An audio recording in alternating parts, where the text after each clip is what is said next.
honourable member care to move that the House takes note of miscellaneous business? Mr. Speaker.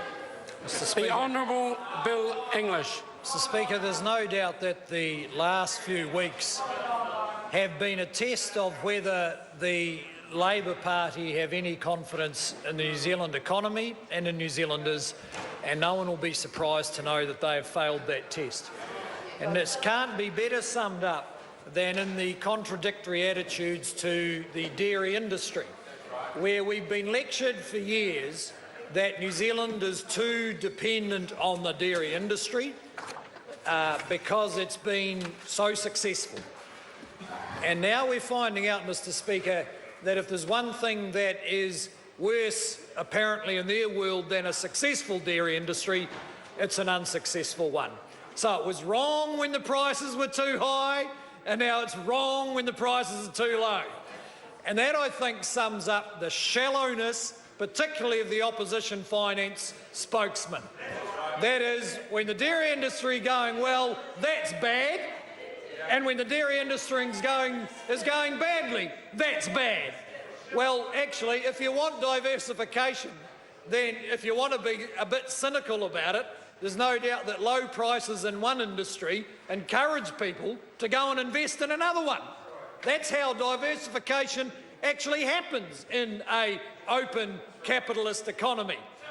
But of course I made the mistake of thinking the Labor Party believes in an open capitalist economy, because clearly they don't. If we were to follow the advice of the Labor Party, we'd open the paper and see that the GDT milk powder auction price was down, and we'd order up another industry, one that had high prices this week instead of low prices.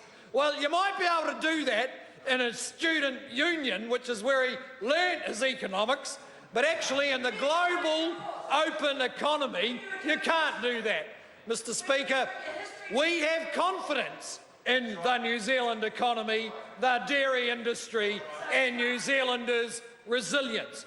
Yes, dairy prices are low. That will have an impact on the broader economy and on the government's revenue. Not quite as big an impact as most people might assume, simply because in the broader economy, the New Zealand dairy industry is significant, it's been successful, but it's less than 6% of the total output of the New Zealand economy. In any case, it is a resilient industry. It's been through downturns before. It's been through some very high prices, of course, too, which most of them handled sensibly by reducing debt and improving the quality of the operation of their farms. And, Mr. Speaker, that's how most New Zealanders understand it. They know there are economic cycles. It's just the Labor Party who don't understand that. So we're on track for sustainable, moderate growth. The balanced picture of the New Zealand economy will tell you, yes, the dairy industry is under pressure, but others are not under pressure. In fact, others are quite successful, particularly in the light of the fact that the automatic stabilisers that go with lower commodity prices are operating. They are operating.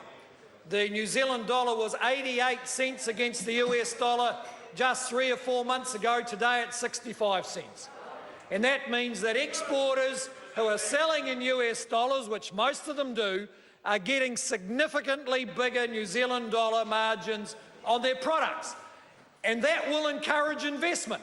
And that is a much stronger signal for diversification, for growth, for more employment than anything that the Labor opposition finance spokesman might cook up in his office.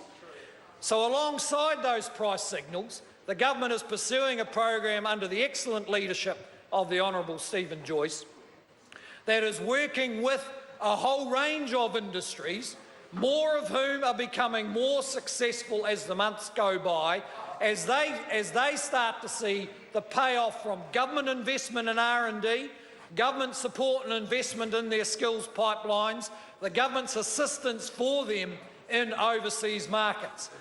So we're seeing a range of industries growing reasonably strongly, and no doubt the Minister will want to talk about that.